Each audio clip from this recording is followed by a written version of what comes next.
విఠలాయని అనంత వివశత వ్యాపించి హృదయమానంద సంపదలు దేలు.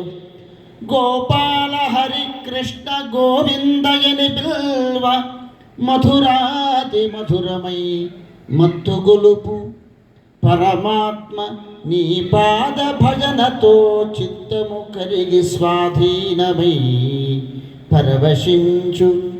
ఏమి అద్భుతమయ్య నీ నామమహిమా, నామమొక్కటే జీవకోట్లను ధరింప. చాలు ముమ్మాటికిది మాకు చాలు, చాలు ముమ్మాటికిది మాకు చాలు స్వామి. పరమ కరుణాంతరంగ శ్రీ పాండురంగ, పరమ కరుణాంతరంగ శ్రీ పాండురంగ. కలౌ స్మరణాన్ముక్తి. ఈ కలియుగంలో నామ సంకీర్తనము నామ భజనమే చాలా ఉత్కృష్టమైంది. మనిషి జీవించి ఉన్నంతకాలం మనిషి యొక్క ఆయు ప్రమాణం ఎంత అంటే నహి, కలియుగంలో ఒక భాగవతంలో ఒక మాట చెప్పుంటుంది, నహి ప్రమాణం జంతువునాం ఉత్తర క్షణ జీవితం చరమశ్వాసవేళాయాం యథాకృత్యం సదా కురు అని. మనకు ఇంకొక క్షణం జీవిస్తామనేటువంటి నమ్మకం లేదు ఈ కలియుగంలో.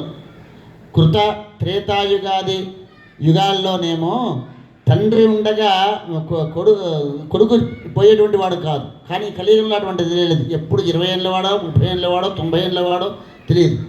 కానీ ప్రమాణం లేదు కాబట్టి ఉత్తర క్షణ జీవితం చరమశ్వాస వేళాయాం.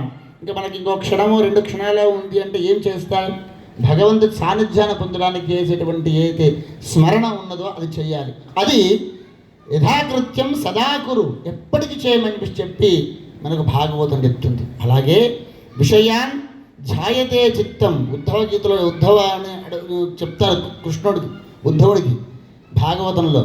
విషయాన్ ఝాయతే చిత్తం విషయేషు విశుద్ధ్యతే మామేవ స్మరే నిత్యం మయ్యేవ ప్రవిలీయతే అంటారు. అందుకని విషయంలో, ఈ ప్రాపంచ విషయంలో ఎప్పుడు ఉండేటువంటి ఈ యూట్యూబ్లు ఇవన్నీ గోడలలో ఎప్పుడు ఉండేటివి, వాటిల్లో ఉండేటువంటి వాడు వాటిలోనే లీనమైపోతాడు. మామేవ స్మరే నిత్యం మయ్యేవ ప్రవిలీయతే అంటాడు భగవాన్ కృష్ణుడు. కాబట్టి నిజంగా వారు అద్భుతమైనటువంటి నామ సంకీర్తన, ఈ నామ సంకీర్తనం వల్ల నిజంగా కూడా తను పులకరించిపోయింది. అమృతతత్వం ఉంటుంది నామంలో, భగవంతుడి యొక్క నామంలో అమృతతత్వం ఉంటుంది. ఈ జీవునికి పరమాత్మనికి అనుసంధానమై ఉన్నటువంటి తాడు ఏమిటి అంటే భగవన్నామమే. వారు నిజంగా మమ్మల్ని అందరినీ కూడా మనందరూ ధన్యం చేశారు. వారి యొక్క నామస్మరణ చేత ఈ మనమనే కాకుండా ఈ ప్రాంతమంతా కూడా పవిత్రమైపోయింది భగవన్నామంతో. వారికి ధన్యవాదాలు చెబుతూ ఎప్పుడు కూడా మేము ఎప్పుడు ఆహ్వానించినా ఈ విధంగానే వచ్చి ఇక్కడ నామ సంకీర్తనములు చేసి మా అందరినీ కూడా పవిత్రం చేయవలసిందిగా నేను మనోసారి మీకు ధన్యవాదాలు తెలియజేస్తూ, వారు మా చైర్మన్ గారు హరీష్ బాబు గారు,